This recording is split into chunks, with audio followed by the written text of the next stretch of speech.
Hello and welcome to our podcast, How Therapy Works, a non-denominational guide to psychotherapy for new and experienced therapists. We're here to help you understand what's going on in your sessions and what to do next. This is a standalone podcast as well as a chapter-by-chapter companion guide to Dr. Smith's book, Psychotherapy, a Practical Guide. I'm Jeffery Smith, and I'm Associate Professor of Psychiatry at New York Medical College. And I'm Amelie Southwood, a mental health counselor in private practice, certified in EMDR. So this is the first of a fairly long series of podcasts, and we're going to cover a group of podcasts about theory, another set of them about how to practice a non-denominational kind of psychotherapy, and a third series about the different kinds of problems that you're going to encounter in practice and how to use these concepts to tackle each one of them. However, today we're going to start with something a little different and very, very practical. We're going to give you 4 questions that you can cycle through as you do your psychotherapy that will help you go from just being supportive to a focused therapeutic approach. And they're 4 simple questions, but each one has a really crucial role to play. So here we go. We're going to start out with these, and then after this podcast, we'll get on to the theory section. Okay, so navigating the therapeutic space, sharpening our focus on what is actually being revealed by the client in the room, helps us to better help our clients. The first question, which I consider to be an anchor question, is to continuously ask myself, what maladaptive patterns of acting, feeling, thinking, relating, and bodily responses are degrading my client's life? Okay, that's an important question. This one really focuses on what it is that psychotherapy can help with. Because the DSM diagnostic manual gives a bunch of kind of broad categories and mixtures of biological and psychological symptoms, but those aren't very helpful for therapists. What therapy really allows us to do is to help people in the way they respond to things. When their responses are maladaptive, that causes a tremendous amount of suffering, and that's what psychotherapy is good for.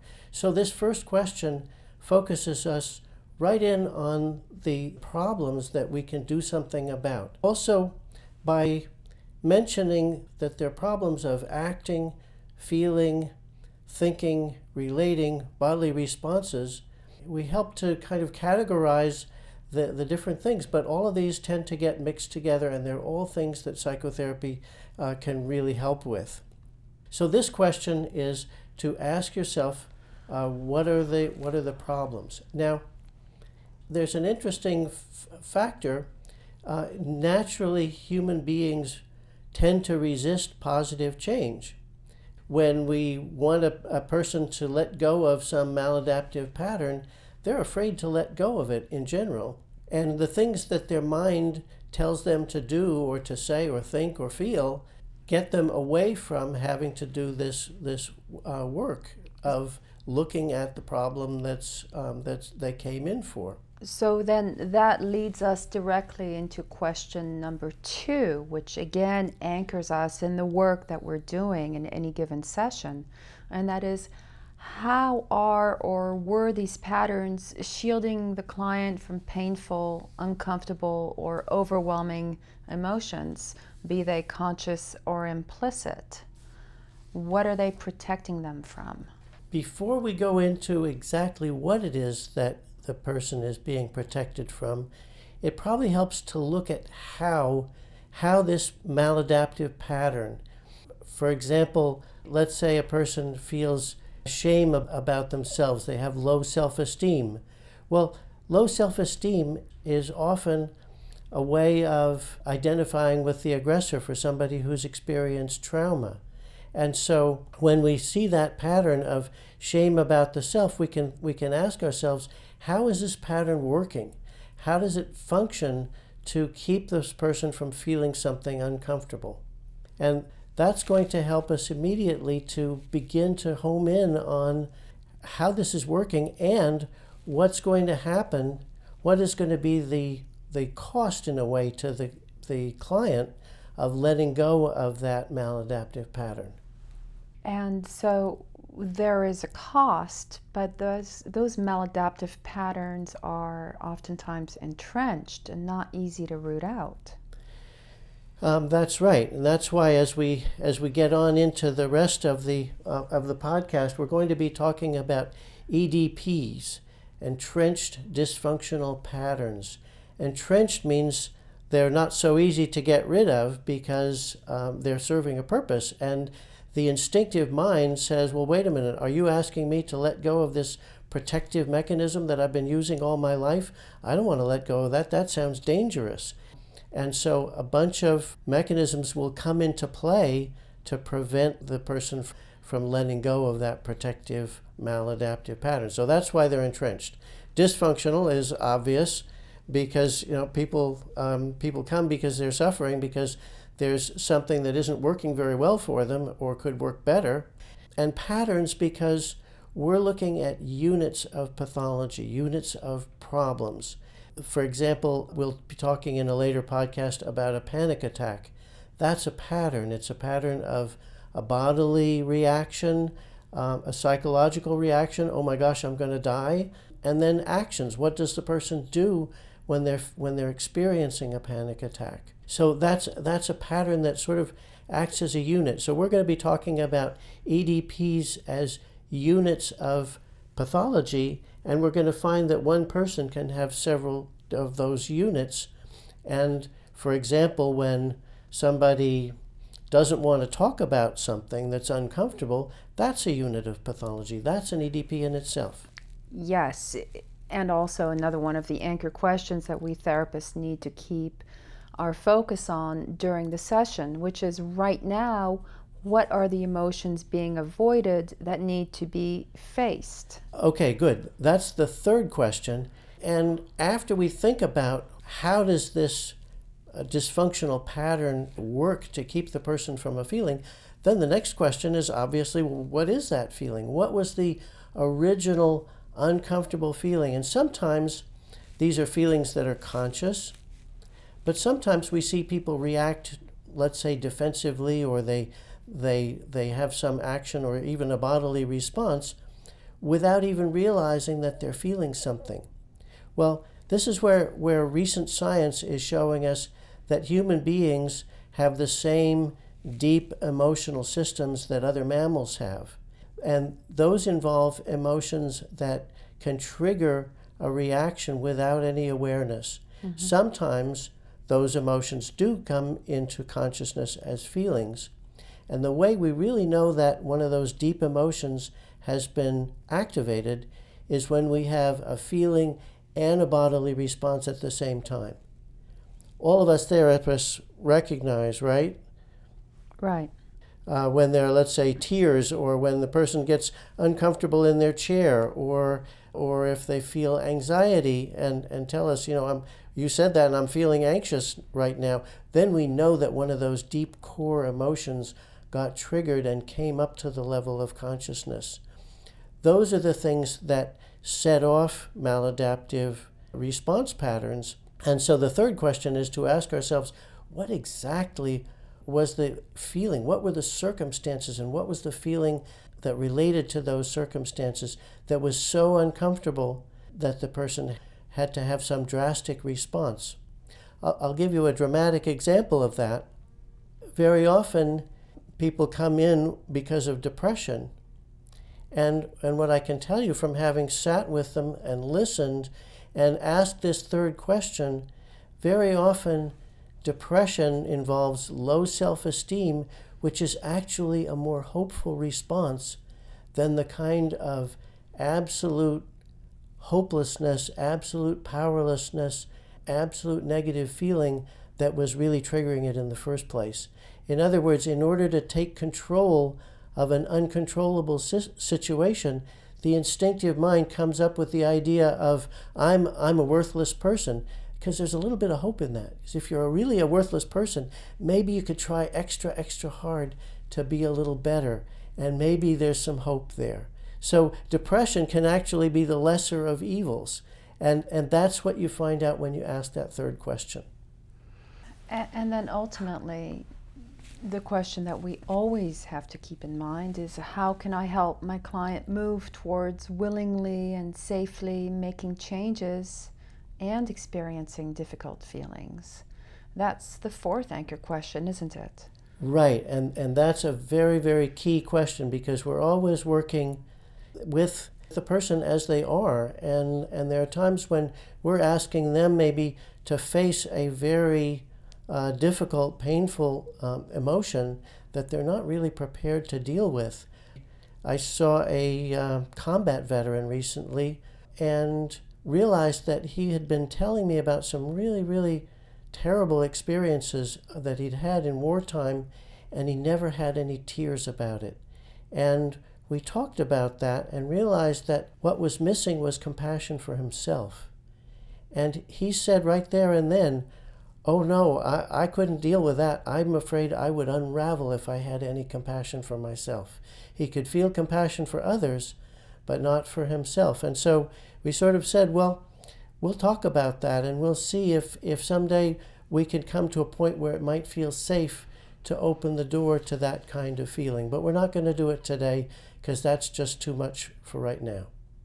So then taking our time to and giving them the support so that Right. they can willingly and safely, I think safely is a very important concept here, to make those changes and experience difficult feelings so that they can achieve a higher level of functioning.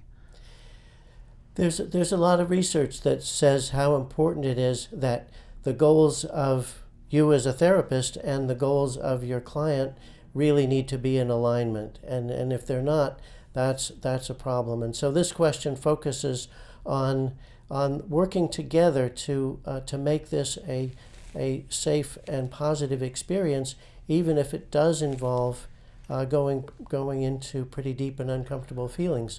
And one of the things that we'll talk a lot about in the section on theory is that in most cases in psychotherapy, what ultimately helps us resolve people's problems so they don't come back is helping our client face the feeling underneath, helping them either change their behavior so the feeling comes up into awareness, or if the feeling's already there, helping them to detoxify that feeling so that it no longer causes dread.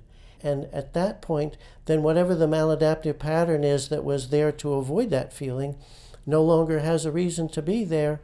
It's just a habit, and it's much, much easier to trade in for something healthier. So this is a tall order. Even though we have been thoroughly trained and practice regularly, I think it's really important for us to continue to cycle repeatedly through these 4 questions that we briefly covered today. And the 4 questions are: 1, what maladaptive patterns of acting, feeling, thinking, relating, and bodily responses are degrading my client's life? 2, how are or were these patterns shielding the client from painful, uncomfortable, or overwhelming emotions, be they conscious or implicit? And then continuing to anchor ourselves during the session with question 3, right now, what are the emotions being avoided that need to be faced? And 4, how can I help my client move towards willingly and safely making changes and experiencing difficult feelings? So cycling through these 4 questions as therapy progresses leads to fruitful exploration. Yes, I think first of all, it really puts an emphasis on the fact that at any given moment, probably not all of the aspects of the person's problems are accessible or visible. And so we don't have to know everything all the time. We can start with what's most obvious and what's right there in front of us. Those are the things that people are able to work with in therapy. And so as we go through these questions and resolve layers of problems, then we're going to find ourselves a little bit deeper the next time. So we're going in kind of a spiral fashion, deeper and deeper into what the feelings are.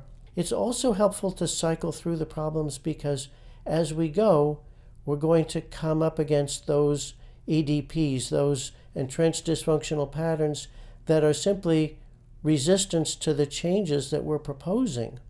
And so those too are dysfunctional patterns where these 4 questions apply as well. So it works on many levels at once, and it keeps getting us deeper as we go through the therapy. So what we'd like you to do is, as you're practicing therapy and as you're learning through these podcasts, we want you to keep remembering what, how, why, and why not. What dysfunctional pattern is going on right now and is right in front of us? How does it work to shield the person from an uncomfortable feeling? What exactly is the feeling that it's shielding them from? And what is making it potentially uncomfortable or difficult to make progress right now? What do we need to take into account to clear the way for the client continuing to be willing and ready to encounter difficult awareness and uncomfortable feelings as the therapy goes on?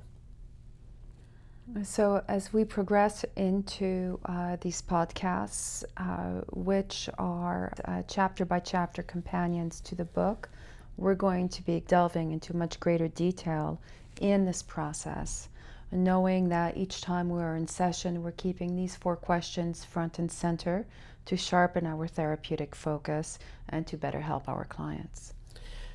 So we hope we've given you 4 helpful tools that you can think about and keep using. These are questions that you as a therapist are going to ask yourselves.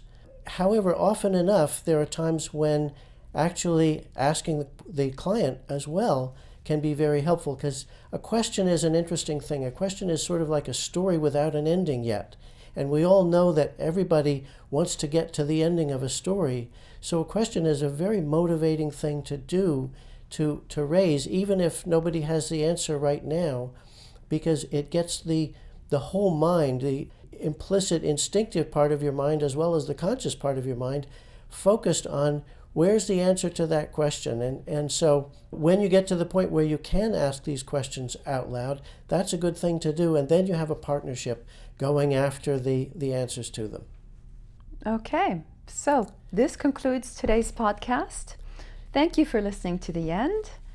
We hope we've whetted your appetite to go on and learn a lot more about the common aspects that apply to all therapies. That's why we call this non-denominational. And then some more about technique and how to conduct therapy. And finally, a matrix of different kinds of EDPs, different kinds of entrenched dysfunctional patterns that you're going to run into in the course of your practice.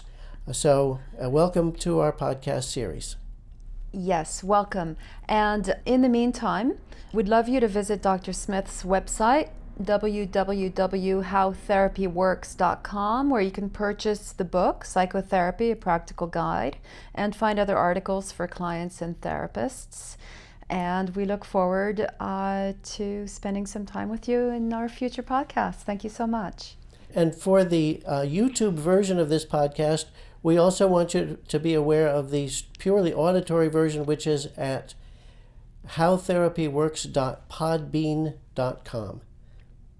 Thank you, Dr. Smith. Okay, bye for now. Bye-bye.